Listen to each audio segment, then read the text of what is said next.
Comment la foi éternelle s'évalue-t-elle en argent comptant? Dans les archives secrètes, un document jauni par le temps révèle le prix de départ. 77,5 millions de lires en espèces et 1 milliard de lires en obligations d'État.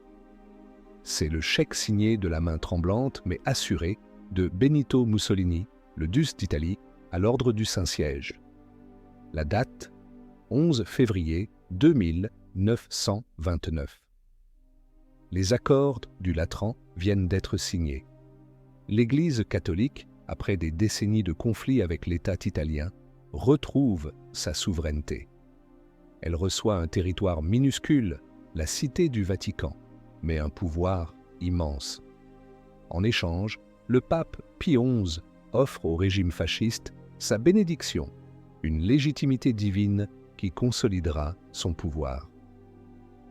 Dans les coulisses de ce triomphe diplomatique, une transaction bien plus terrestre se déroule.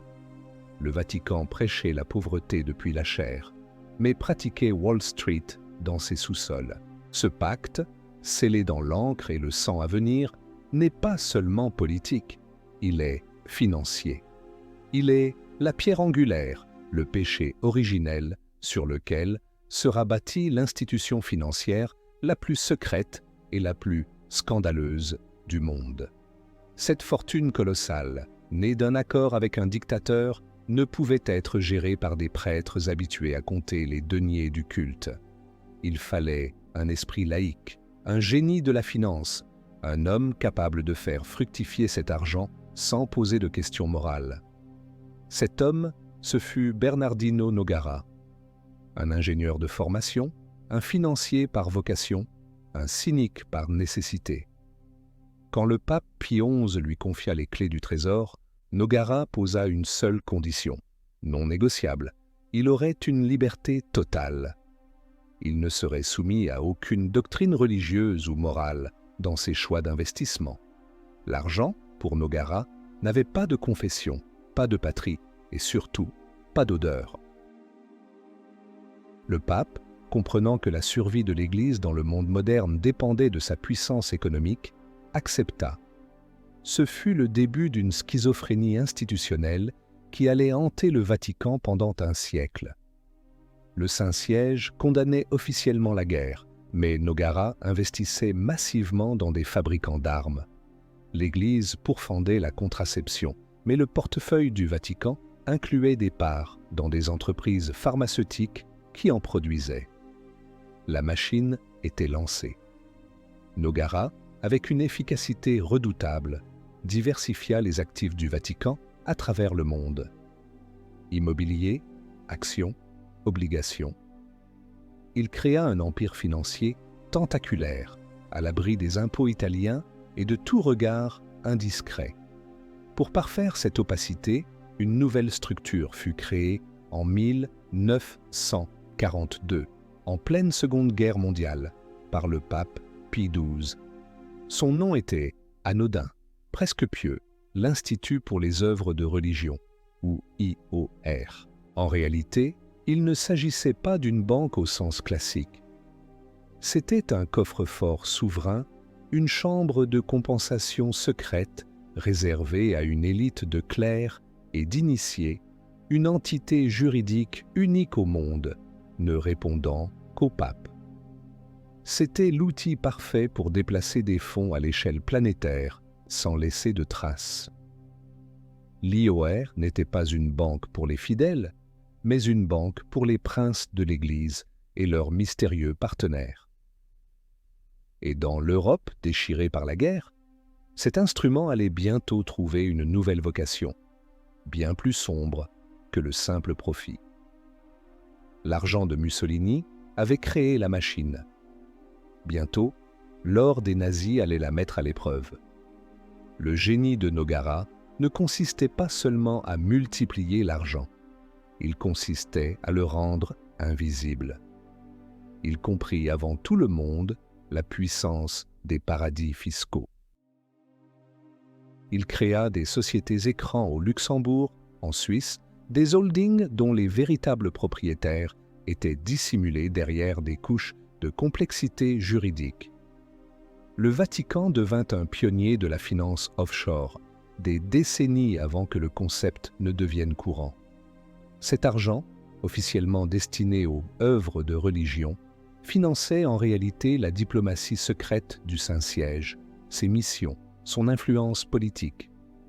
Mais une telle concentration de richesses dans une opacité si totale agit comme un aimant. Elle attire inévitablement ceux qui vivent dans l'ombre, ceux qui ont des choses à cacher, ceux pour qui l'anonymat est une question de survie. La neutralité morale de Nogara était une bombe à retardement. Il avait construit un coffre-fort impénétrable, mais il n'avait aucun contrôle sur ce que ses successeurs y mettraient. Pourriez-vous garder un secret qui pourrait détruire la foi de millions de personnes? La Seconde Guerre mondiale fut une aubaine financière pour le Vatican. Grâce à sa neutralité et à son réseau mondial, il pouvait traiter avec les deux camps. Nogara fit des affaires avec les Alliés comme avec les puissances de l'Axe. Les investissements dans l'industrie de guerre rapportaient des dividendes, quel que soit le vainqueur. Mais lorsque le Troisième Reich s'effondra en 1945, laissant derrière lui un continent en ruine et une traînée de cadavres, un problème nouveau se posa. Des milliers de responsables nazis, de collaborateurs, de criminels de guerre cherchaient désespérément à fuir la justice. Ils avaient besoin de faux papiers, de sanctuaires, de routes d'évasion. Et surtout, ils avaient besoin d'argent. Un argent qui ne pouvait pas être tracé. Un argent qui pouvait être blanchi et transporté discrètement vers des terres plus accueillantes, en Amérique du Sud ou au Moyen-Orient. Le Vatican, avec son IOR opaque et son réseau de monastères et d'évêchés, était idéalement placé pour fournir l'infrastructure nécessaire à cette grande évasion. Les couloirs du Vatican, autrefois lieu de tractation diplomatique, se transformèrent en agences de voyage pour l'enfer. Des prêtres et des évêques, agissant par anticommunisme viscéral, par compassion mal placée ou par simple cupidité, devinrent les organisateurs des tristement célèbres Routes des Rats. L'évêque autrichien Alois Udal, recteur du collège teutonique de Rome, se vanta plus tard d'avoir aidé des centaines de nazis à s'échapper, les considérant comme des combattants contre l'athéisme bolchevique. Mais comment ces opérations étaient-elles financées? Des enquêtes menées des décennies plus tard par les services de renseignement américains, déclassifiées tardivement, pointeront du doigt des comptes secrets à l'IOR. De l'or volé aux victimes de l'Holocauste, pillé dans les banques centrales des pays occupés, aurait transité par le Vatican avant de réapparaître en Argentine ou au Paraguay pour financer la nouvelle vie de bourreaux comme Adolf Eichmann, l'architecte de la solution finale, ou Klaus Barbie, le boucher de Lyon. Le Vatican a toujours nié farouchement ces accusations, se retranchant derrière le secret bancaire et la souveraineté. La logique est pourtant implacable. Pour obtenir un faux passeport de la Croix-Rouge, pour payer les passeurs, pour acheter un billet de bateau pour Buenos Aires, il fallait de l'argent liquide, intraçable. L'IOR était l'un des rares endroits en Europe où d'énormes sommes pouvaient être déposées et retirées sans aucun contrôle externe. C'était un trou noir financier au cœur de Rome. Le silence du pape Pie XII pendant la guerre, son inaction face à la Shoah, a été longuement débattu par les historiens. Mais l'implication présumée de son institution financière dans le sauvetage des assassins après la guerre jette une ombre encore plus glaçante. C'est une chose de se taire face au mal, c'en est une autre de l'aider activement à échapper au châtiment. La machine créée par Nogara pour servir l'Église servait maintenant les pires ennemis de l'humanité. Le pacte avec Mussolini avait ouvert la porte. Les nazis s'y étaient engouffrés. Et ce n'était que le début. Le Vatican avait appris à blanchir l'argent entaché de génocide. C'était une compétence qui allait s'avérer très utile pour ses prochains clients. L'ironie de l'histoire est cruelle. L'Église, qui prêchait le pardon des péchés, se retrouvait à faciliter la fuite des pécheurs impénitents. Chaque criminel de guerre embarquant sur un navire à Gênes grâce à un passeport fourni par le réseau ecclésiastique était une insulte aux millions de victimes. Les enquêteurs alliés se heurtaient à un mur de silence.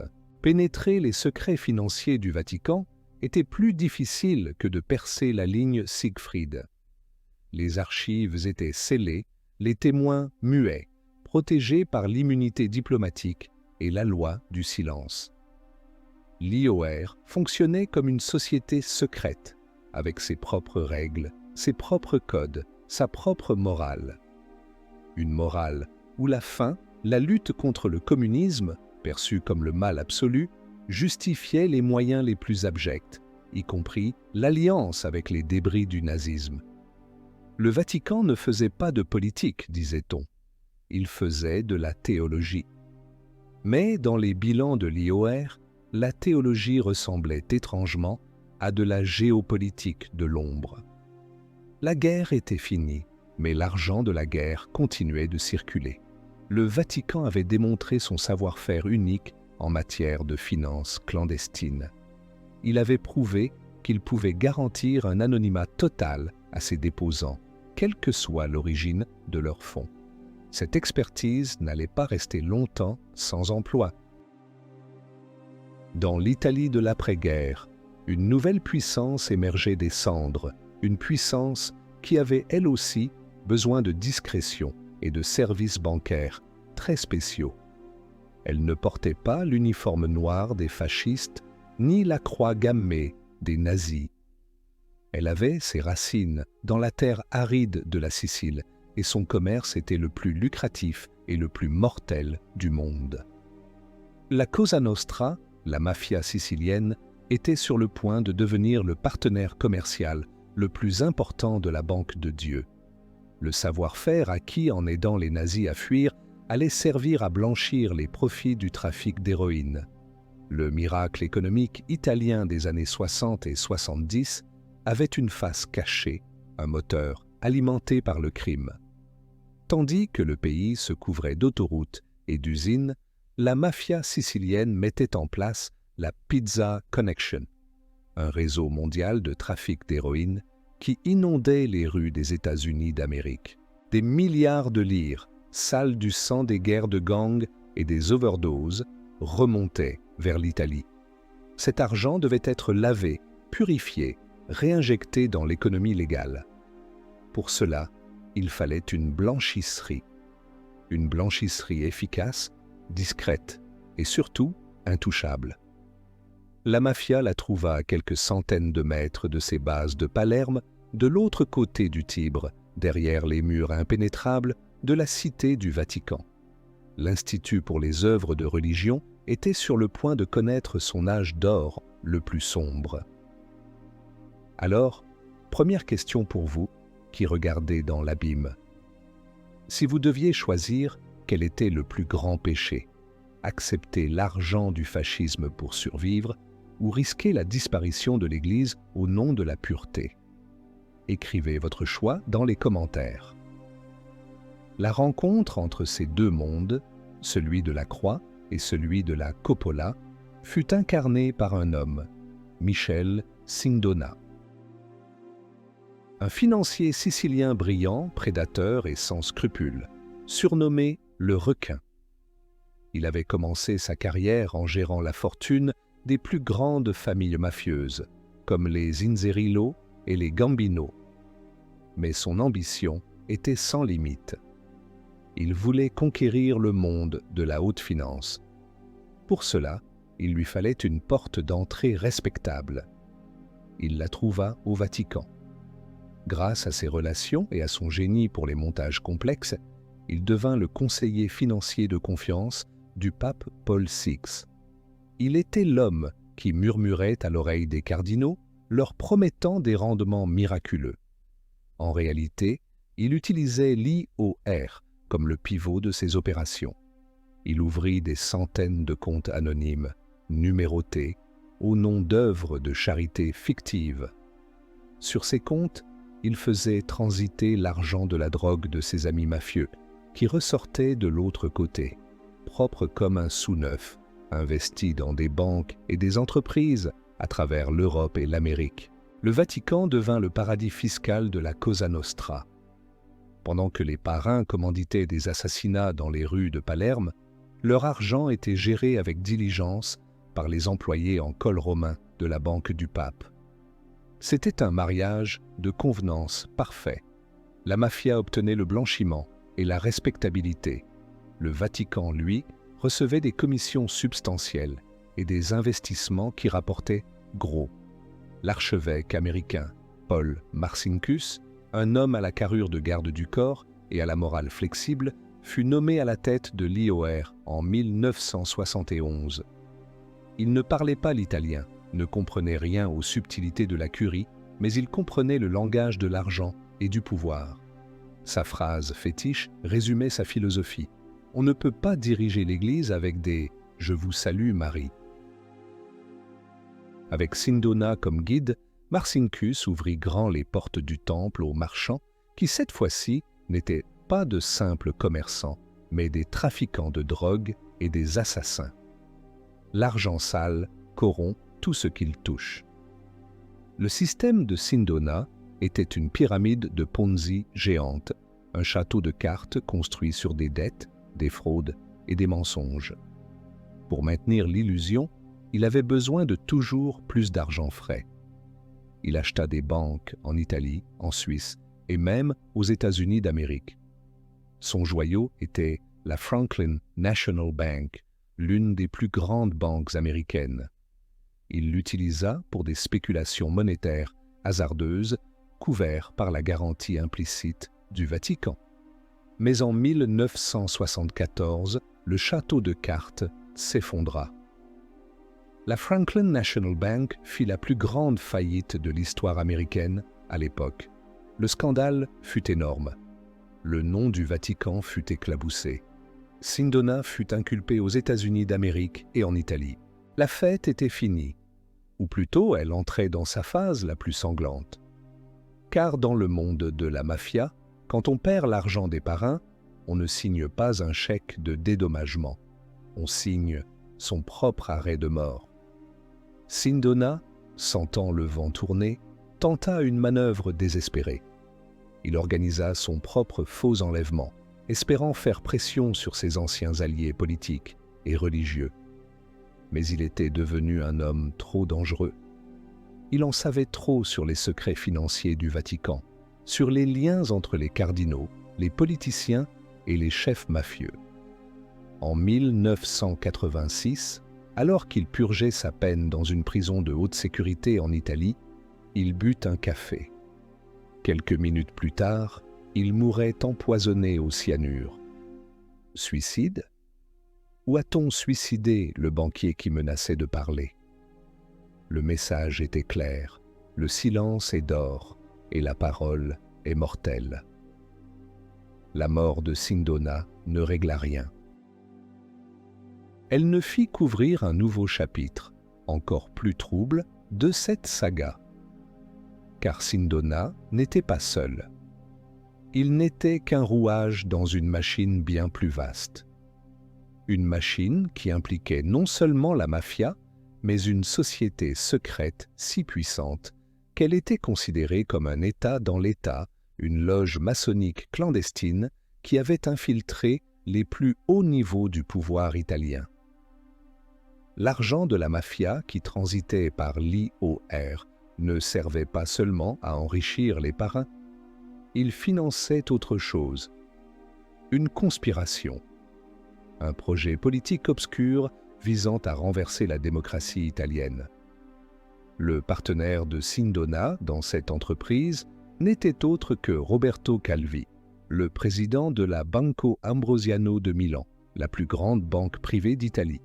La particularité de l'Ambrosiano était son principal actionnaire, l'Institut pour les œuvres de religion. Calvi, surnommé le banquier de Dieu, était encore plus intégré que Sindona dans les cercles du Vatican. Il était l'homme de confiance de Marcinkus. Mais il avait un autre secret, un secret bien plus lourd. Roberto Calvi, le banquier du pape, était membre d'une loge maçonnique secrète, illégale et subversive, connue sous le nom de Propaganda du ou P2. La connexion sicilienne n'était que la partie émergée de l'iceberg. Le véritable monstre se cachait dans les arcanes d'une fraternité clandestine aux ambitions terrifiantes. Le 17 mars 1981, la police italienne, enquêtant sur l'affaire Sindona, perquisitionna la villa de Licio Gelli, un homme d'affaires toscan au passé fasciste. Dans un coffre-fort, ils ne trouvèrent pas d'argent, mais une liste. Une liste de 962 noms. En la lisant, les enquêteurs crurent avoir un annuaire du pouvoir italien. Il y avait des ministres, des parlementaires, des chefs des services secrets, des généraux, des juges, des journalistes de premier plan. Et au sommet de la section financière, le nom de Roberto Calvi. C'était la liste des membres de la loge P2. Licio Gelli en était le grand maître. Ce n'était pas une simple loge maçonnique. C'était un gouvernement de l'ombre, un réseau d'influence qui avait pour but de déstabiliser la République italienne et d'instaurer un régime autoritaire et anticommuniste. La découverte de cette liste fut un séisme politique. L'Italie découvrait avec horreur qu'elle était gouvernée par une cabale secrète. Quel était le rôle de la Banque du Vatican dans ce complot? Il était central. Il était financier. Roberto Calvi utilisait la Banco Ambrosiano et ses filiales offshore, notamment au Pérou et au Luxembourg, pour siphonner des centaines de millions de dollars. Cet argent, officiellement prêté à des sociétés écrans panaméennes, n'était jamais remboursé. Où allait-il? Une partie finançait le train de vie extravagant de Calvi et de ses complices. Mais l'essentiel servait à financer les opérations de la P2, acheter des politiciens, corrompre des juges, financer des campagnes de presse et peut-être même des activités plus sombres encore liées à la stratégie de l'attention, une série d'attentats terroristes d'extrême droite qui ensanglantèrent l'Italie pendant les années de plomb. L'IOR, dirigé par Marcinkus, était le garant de ces opérations. Il fournissait des lettres de patronage, des documents ambigus par lesquels il se portait garant des dettes des sociétés écrans de Calvi, permettant à l'Ambrosiano de continuer à prêter de l'argent dans le vide. L'IOR n'était plus seulement la blanchisserie de la mafia. Il était devenu le trésorier d'un coup d'État rampant. L'argent de la drogue de Cosa Nostra, lavé par la Banque du Pape, servait à financer un complot maçonnique d'extrême droite contre la démocratie. C'est une construction si perverse qu'elle défie l'imagination. C'est l'alliance du crucifix, du pistolet et du compas. Qu'est-ce qui est le plus effrayant, un banquier qui blanchit l'argent de la mafia ou un prêtre qui le bénit?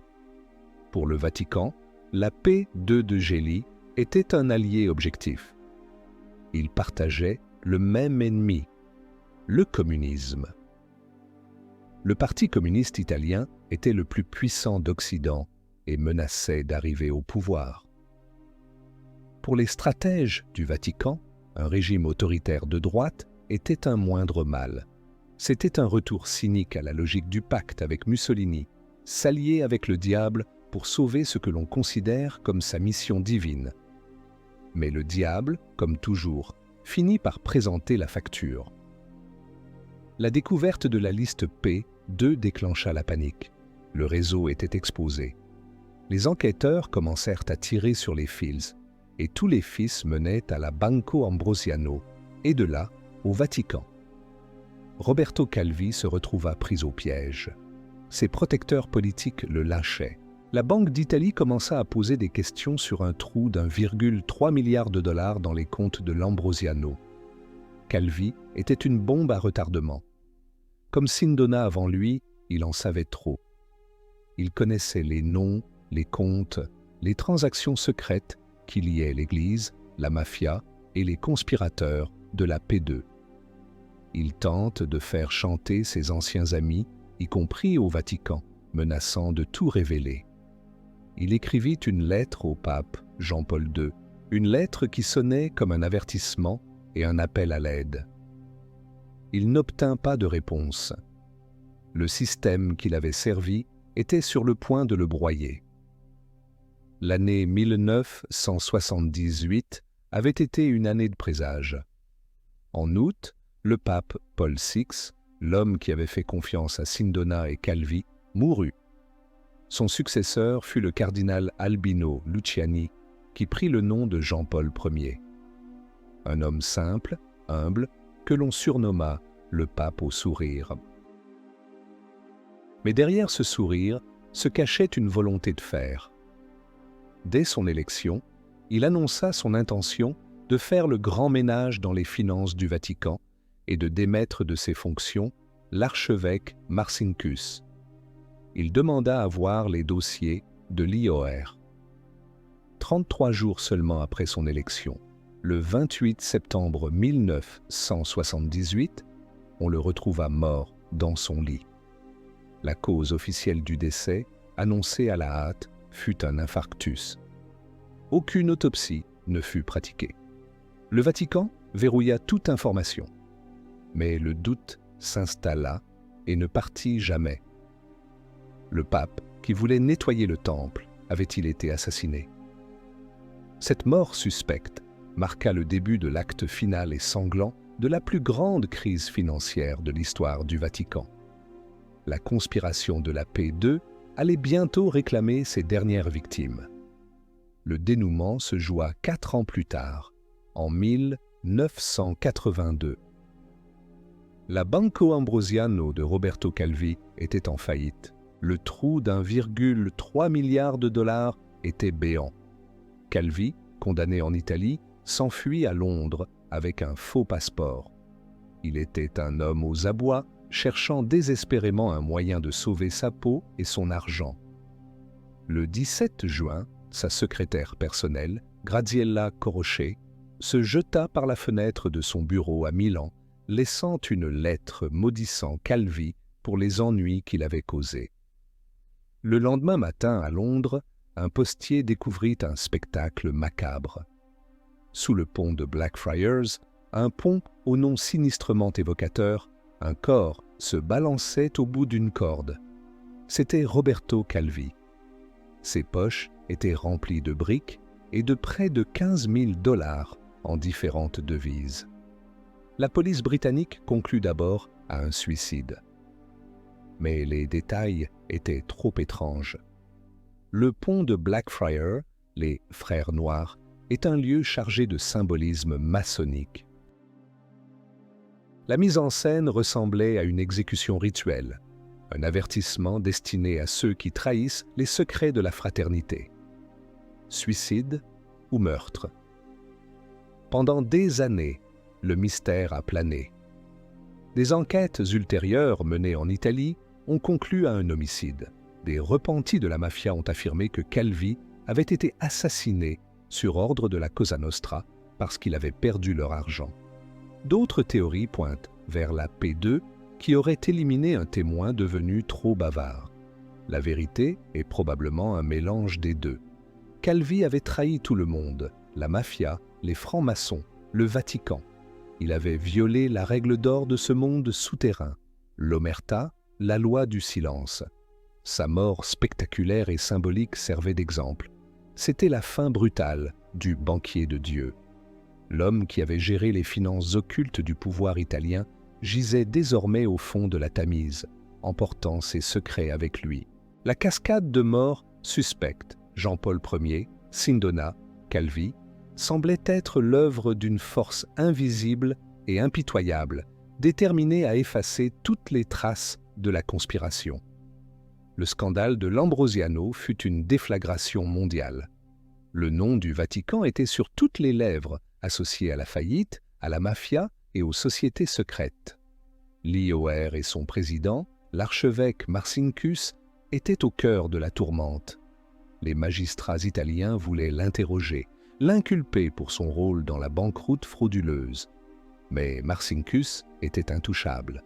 Il se réfugia derrière les murs du Vatican, protégé par son passeport diplomatique et la souveraineté du Saint-Siège.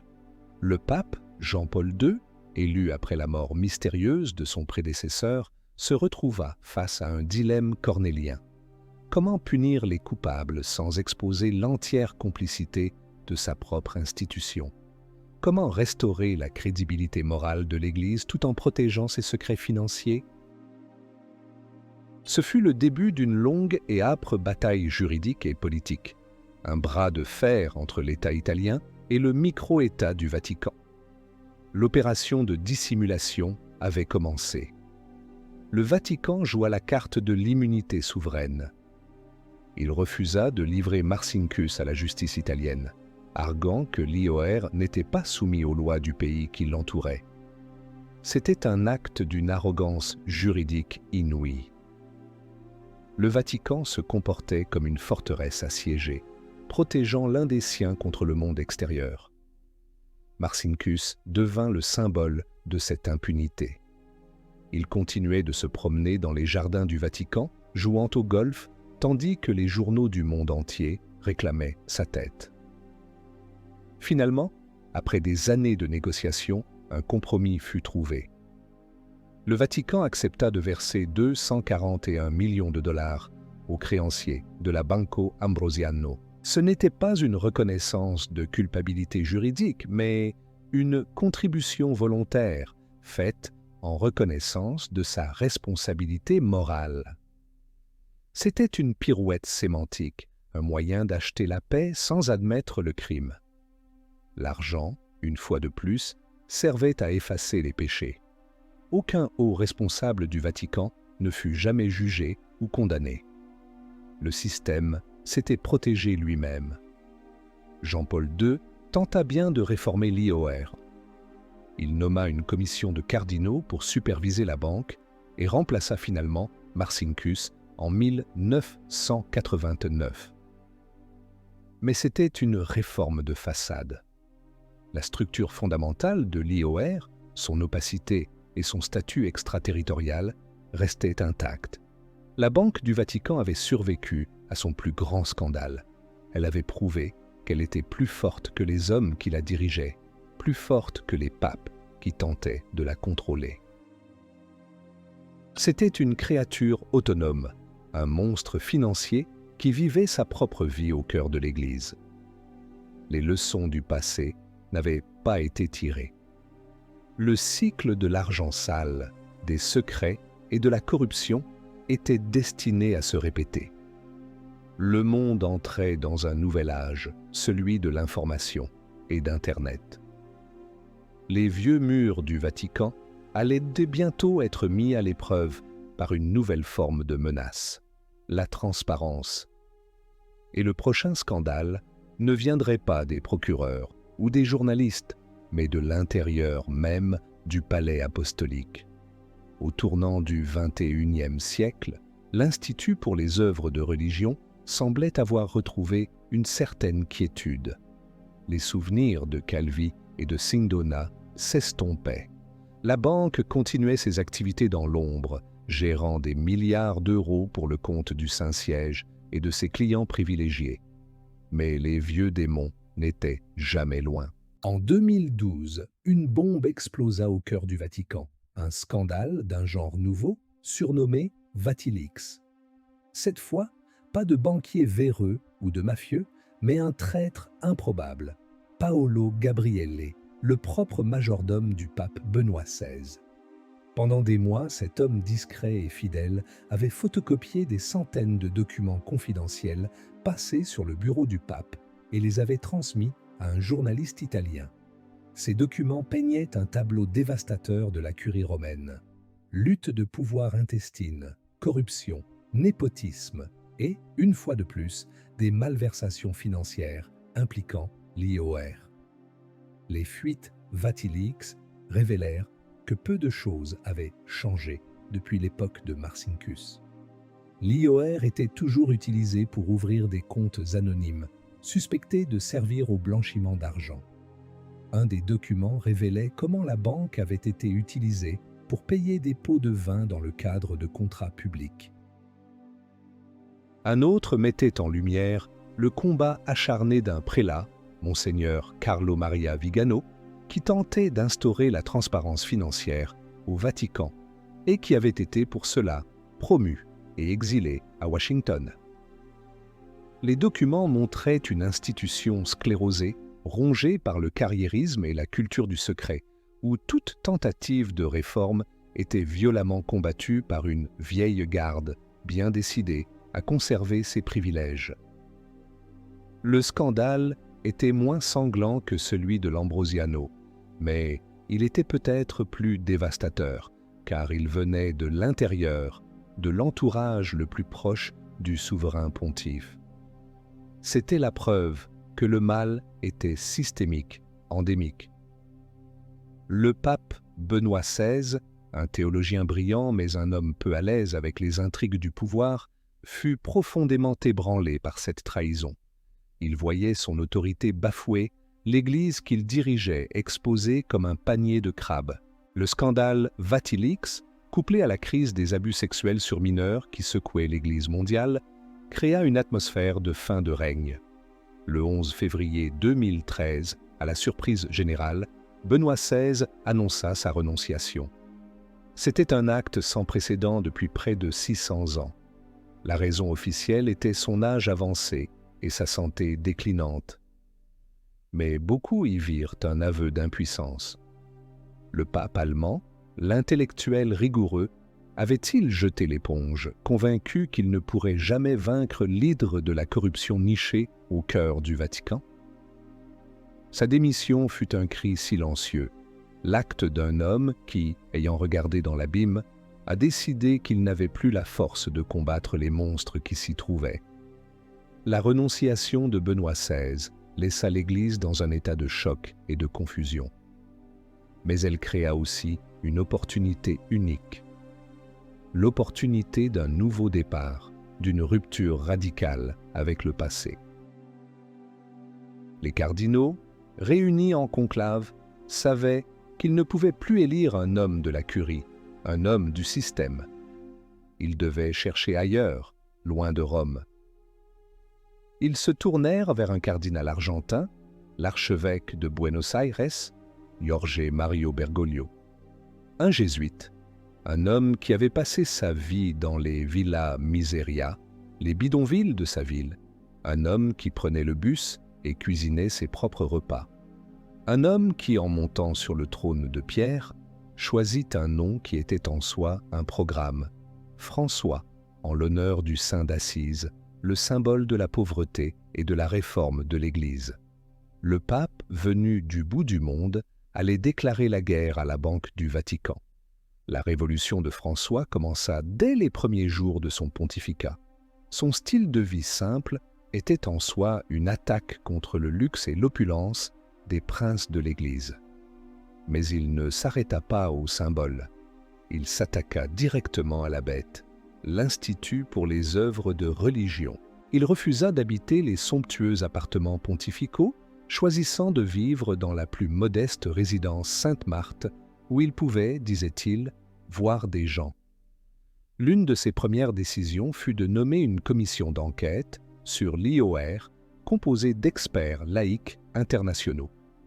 Il engagea des cabinets d'audit externes, comme le Promontory Financial Group, pour éplucher chaque compte. Le message était clair. L'ère du secret était terminée. Les murs du Vatican n'étaient plus une protection. La forteresse allait être ouverte de force. Le pape des bidonvilles était venu défier les banquiers de Dieu sur leur propre terrain. Alors, question pour vous qui suivez cette saga. Pensez-vous qu'un homme seul, même un pape, peut réellement changer un système corrompu depuis des décennies? Ou est-ce une lutte vouée à l'échec face au pouvoir de l'argent? Laissez votre avis en commentaire. L'offensive de François fut brutale et rapide. des milliers de comptes suspects à l'IOR furent fermés. Il s'agissait de comptes appartenant à des personnes qui n'avaient aucune raison d'en détenir un. Politiciens, hommes d'affaires, intermédiaires douteux. La règle devint simple. Seul le clergé, les employés du Vatican et les congrégations religieuses pouvaient avoir un compte. Une nouvelle autorité de surveillance financière, l'AIF, fut créée et dotée de pouvoirs étendus pour lutter contre le blanchiment d'argent et le financement du terrorisme. Pour la première fois de son histoire, le Vatican se soumettait, du moins en théorie, aux normes financières internationales. Des responsables de l'IOR furent licenciés et même poursuivis en justice.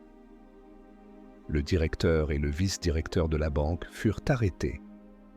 C'était une véritable purge, une opération main propre menée au pas de charge par un pape déterminé à éradiquer la corruption. Mais le système ne se laissa pas faire sans combattre. Chaque réforme de François se heurta à une résistance féroce, passive ou active, de la part de la vieille garde de la Curie. Des documents confidentiels continuèrent de fuiter dans la presse, dans une tentative de saboter le processus. C'est la VatiLeaks 2.0. Ces fuites révélèrent l'ampleur de la gabegie financière, notamment des investissements immobiliers désastreux à Londres, gérés par la secrétairerie d'État. Au centre de ce nouveau scandale se trouvait un homme puissant, le cardinal Angelo Becciu, l'un des plus hauts dignitaires du Vatican. En 2020, dans un geste d'une audace inouïe, le pape François le démit de ses fonctions et le priva de ses droits de cardinal, l'ouvrant à des poursuites judiciaires par le tribunal du Vatican. Le procès de Becciu et d'autres responsables, qui s'ouvrit en 2021, était un événement historique. Jamais un cardinal n'avait été jugé par un tribunal laïque du Vatican pour des crimes financiers. La lutte de François est une bataille pour l'âme de l'Église. C'est le choc de deux visions du monde. D'un côté, une Église pauvre pour les pauvres, transparente, au service de l'Évangile. De l'autre, une Église conçue comme une puissance terrestre, avec sa banque, ses secrets, sa diplomatie de l'ombre, une institution pour qui le pouvoir et l'argent sont des instruments nécessaires à sa survie et à son influence. Le pape argentin a remporté des batailles importantes. Il a introduit un niveau de transparence inimaginable il y a encore 10 ans. Il a brisé le tabou de l'impunité des hauts prélats. Mais a-t-il gagné la guerre? Le système est profondément enraciné. La culture du secret a des siècles. La résistance est puissante et patiente. Elle sait que les papes passent, mais que la curie reste. La question demeure. La révolution de François est-elle un tournant irréversible ou simplement une parenthèse dans la longue et sombre histoire de la Banque du Vatican? Cette histoire, cependant, ne se limite pas aux murs de Rome. L'argent de l'IOR n'a pas seulement servi à enrichir des cardinaux ou à financer des complots italiens. Il a été, et est peut-être encore, un instrument majeur de la géopolitique mondiale. Pour comprendre la véritable dimension de la Banque du Vatican, il faut quitter l'Italie et regarder la carte du monde. Il faut remonter le temps jusqu'à l'époque où le monde était divisé en deux blocs, où deux superpuissances se livraient une guerre sans merci, une guerre qui n'était pas seulement militaire, mais aussi idéologique et financière. Pendant la guerre froide, la Banque du Vatican n'était pas un acteur neutre. Elle était une arme secrète dans l'arsenal de l'Occident contre le communisme. Une arme dont l'efficacité reposait, comme toujours, sur son opacité absolue. L'exemple le plus célèbre et le plus documenté est le soutien au syndicat polonais Solidarność dans les années 80. Le pape Jean-Paul II, le premier pape polonais de l'histoire, était farouchement anticommuniste. Il voyait dans le mouvement de Lech Wałęsa une occasion historique de fissurer le bloc soviétique. Mais pour survivre face à la répression du régime communiste, Solidarność avait besoin d'argent. beaucoup d'argent. Pour les tracts, les imprimeries clandestines, le soutien aux familles des militants emprisonnés. Cet argent ne pouvait pas arriver par des canaux officiels. C'est là que l'IOR et la Central Intelligence Agency des États-Unis d'Amérique sont entrés en scène. Des enquêtes journalistiques sérieuses, notamment celle du légendaire Carl Bernstein, ont révélé l'existence d'une sainte alliance entre le Vatican et l'administration Reagan. La Central Intelligence Agency faisait parvenir des millions de dollars au Vatican, qui, via le IOR et ses réseaux ecclésiastiques en Pologne, les transférait clandestinement à Solidarność. L'opération fut un succès total. Solidarność survécut et contribua de manière décisive à la chute du mur de Berlin. C'est le visage héroïque, presque romantique, de la finance vaticane. L'argent de Dieu utilisé pour libérer un peuple de l'oppression athée. Mais cette médaille a un revers bien plus sombre. Au même moment où le Vatican aidait les démocrates en Pologne, il soutenait, en Amérique latine, des régimes dictatoriaux d'extrême droite parmi les plus sanguinaires de la planète. La logique était la même, la lutte contre le communisme. Pour le Vatican de Jean-Paul II, les théologiens de la libération, ces prêtres qui prenaient le parti des pauvres et des paysans contre les dictatures militaires soutenues par Washington étaient des marxistes déguisés. L'IOR aurait donc été utilisé pour financer des gouvernements et des milices responsables de la torture, de la disparition et de l'assassinat de milliers de personnes, y compris des prêtres et des religieuses. La banque qui finançait la liberté à Varsovie finançait la terreur à Santiago du Chili ou à Buenos Aires. Cette duplicité illustre la nature profondément politique de l'IOR. Ce n'est pas une simple banque, c'est le bras financier de la diplomatie secrète du Saint-Siège. Sa souveraineté lui permet de faire ce qu'aucun autre État ou institution financière ne peut faire. Déplacer des sommes colossales d'un bout à l'autre de la planète, en dehors de tout contrôle, de toute réglementation, de toute transparence. C'est un instrument d'une puissance redoutable. Un instrument qui peut être utilisé pour le meilleur, comme en Pologne, ou pour le pire, comme en Amérique latine. Tout dépend de la vision politique du pape régnant et de ses conseillers. Cela transforme le souverain pontife non seulement en chef spirituel d'1 milliard de fidèles, mais aussi en gestionnaire d'un fonds souverain, occulte, capable d'influencer le cours de l'histoire. L'argent n'est pas seulement le nerf de la guerre, il est aussi le nerf de la foi, ou du moins de son expression politique sur la scène mondiale. Cette toile géopolitique s'étend bien au-delà de la guerre froide. Qu'en est-il aujourd'hui? Dans un monde globalisé, où les flux financiers sont instantanés et où de nouvelles menaces comme le terrorisme international ont émergé, quel est le rôle de l'IOR? Les réformes de François ont-elles mis fin à son utilisation comme outil de la diplomatie de l'ombre? C'est l'une des grandes inconnues. Le secret qui entoure encore ces opérations reste épais. La Banque du Vatican a traversé le fascisme, la guerre mondiale, les scandales de la mafia, les complots maçonniques et la guerre fraude. Elle a changé de visage, de dirigeant, mais sa nature fondamentale demeure. C'est une anomalie dans le système financier mondial, une zone grise juridique et morale. Après avoir exploré ses origines, ses crimes et ses implications politiques, une dernière question se pose, la plus fondamentale de toutes.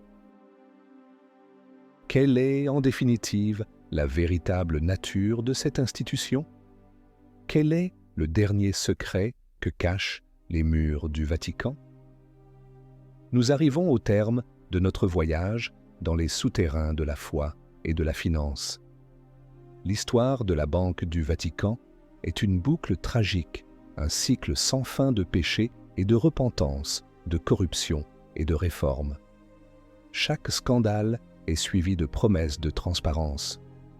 Chaque tentative de nettoyage est suivie par l'émergence de nouvelles combines, de nouvelles zones d'ombre. C'est comme si l'institution elle-même était maudite, condamnée à répéter les mêmes erreurs. Le pacte originel avec Mussolini, l'argent accepté sans question morale, a instillé un poison dans les veines de l'Église, un poison qui continue de couler un siècle plus tard. Toute organisation qui revendique une autorité morale absolue tout en gérant un pouvoir financier absolu est confrontée à une contradiction insoluble. La tentation de utiliser l'un pour servir l'autre est trop forte. L'argent, qui devait être un serviteur, est devenu le maître. Alors, quel est le plus grand secret de l'IOR? Ce n'est pas le montant exact de l'or nazi qui y a transité. Ce ne sont pas les noms de tous les politiciens corrompus qui y possédaient un compte. Ce n'est même pas la vérité sur la mort du pape Jean-Paul Ier. Ce sont des secrets factuels qui seront peut-être un jour révélés par l'ouverture des archives. Non, le véritable secret est d'ordre philosophique, presque théologique. Le secret, c'est que la Banque du Vatican n'est peut-être pas une tumeur cancéreuse sur le corps de l'Église, comme le pensent les réformateurs. Elle n'est peut-être pas une déviation, une anomalie. Elle est peut-être, et c'est là l'idée la plus terrifiante, l'expression la plus pure et la plus logique de la nature du pouvoir terrestre de l'Église. C'est peut-être le cœur noir, mais nécessaire, qui pompe l'argent-sang indispensable à la survie de ce gigantesque organisme mondial.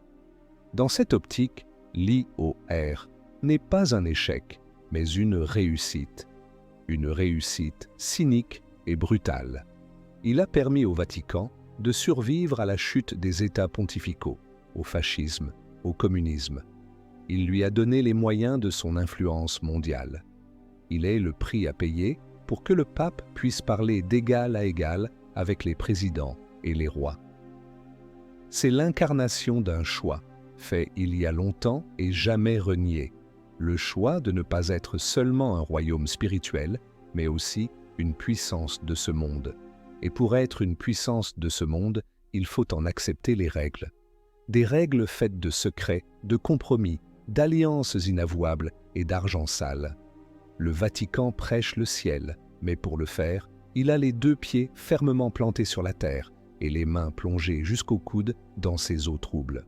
Les efforts du pape François, aussi sincères et courageux soient-ils, se heurtent à cette réalité fondamentale. Il peut changer les hommes, il peut changer les lois, mais peut-il changer l'essence même d'une institution qui a fait de la dualité sa raison d'être?